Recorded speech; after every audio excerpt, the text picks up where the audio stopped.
Hello guys, welcome to the channel. It's TPM5 talking about some NBA trade rumors. In this one, I'm recovering the links between Dejounte Murray and the Los Angeles Lakers, go through a three-team mock trade, cover off what the deal could look like and how it would impact these three teams, and then that'll be the plan for the video. So, in this mock trade here, we've got Dejounte Murray and Bogdan Bogdanovic heading to the Lakers, both on multi-year deals. The Hawks would get Spencer Dinwiddie, Gabe Vincent, Jalen Hood-Schifino, a total of 3 second-round draft picks from 2024 to 2025, and then of course that coveted 2029 top 3 protected first-round Lakers pick. And then the Nets would come in, take D'Lo off the Hawks' hands, who clearly don't want him, and then the Nets would come away with D'Lo from this deal.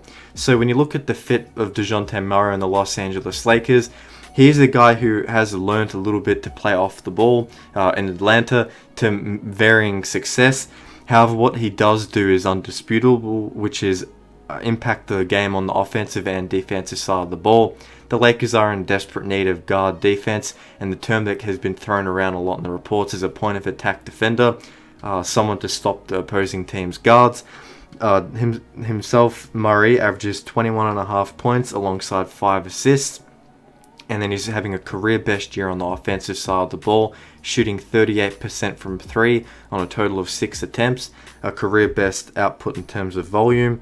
And then when you also look at it in terms of the real impact it can have on the Lakers, not only will he help the team's offense, which is currently ranked 21st in the league in terms of offensive rating, but he comes in and will help a middling Lakers defense, something which the team has been known for, however has fallen all the way to 15th in terms of defensive rating for this season.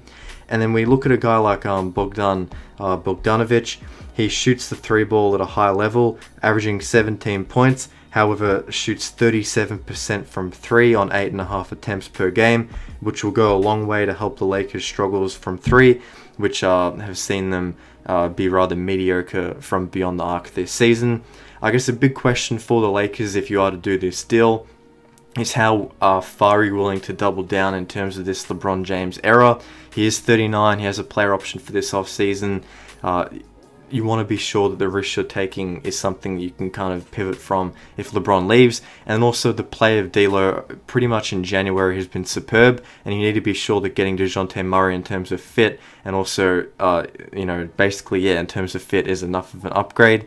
That is it for the Lakers part of this discussion. I'm going to move on to the Hawks here. So just before I do so, I'd really appreciate it if you like the video. It lets me know what you guys think. It gets more people to see the video. Subscribe to stick around for more NBA content like this. I'll be making these videos all the way to the trade deadline, and I'll have some other types of videos NBA related coming out too. And then also comment what you think of this mock trade too, Hawks, Lakers, Nets fans. I want to see if this is something you'd be happy if your team did. But all that aside, let's continue with the video. The Hawks would get Spencer Dinwiddie, someone who they have been linked with this season. According to Ian Begley of SNY, the Hawks and the Nets had a touch base earlier this season on a potential transaction that involved the veteran point guard. And when you look at his output for this season, he's still producing at a pretty solid level, averaging 13 points per game alongside 6 assists. He is shooting 39% from the field and 32% from 3, which are both below his career averages. However, next to a guy like Trae Young, he could definitely benefit from Trae Young's gravity and get better open looks, as we've seen for Dejounte Murray. And then with Dinwiddie, he is a better fit with Trae Young because he's better on the defensive side of the ball and is also taller than D'Lo for whatever that's worth. And then you get Gabe Vincent, who's cap filler. You have his 3-year deal for roughly $30 million. You could rehab his value. He is also good on the defensive end, so there could be times where you play rotations with him and Trae Young.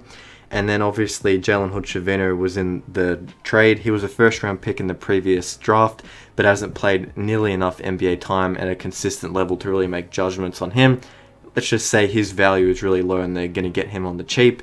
So for Dejounte Murray, that is the kind of return they could be looking at. And given they don't want to take D'Lo, Dinwiddie could be the piece that really seals this deal. When you look at it from a Nets perspective, D'Lo was a great player for them a few years ago now. They have been looking, according to various reports such as ESPN, that they could bring him back. He would come back on a deal which has a player option for next season. He actually could take that depending on how he plays out this season, and that is simply why the chance that he can sign on next season is why in that mock trade they're giving up a second round draft pick. D'Lo has been amazing in the month of January, as I alluded to before. He's currently averaging a staggering 50% from the field, 48% from 3, 6 assists, and 25.2 points per game. Plug him into that Brooklyn Nets team, which has a decent amount of defense already, and that could see them become a real chance of making a playoff spot, something that they're looking to do around Mikal Bridges. Now that'll do it for the video. Don't forget to like, comment, and subscribe if you enjoyed it. Tell me what you thought. And yeah, personally, I think this could be the potential deal that gets done. It has to be 3 teams, obviously, as the Hawks don't want D'Lo. But those are my closing thoughts. Thanks for watching, and I'll see you next time.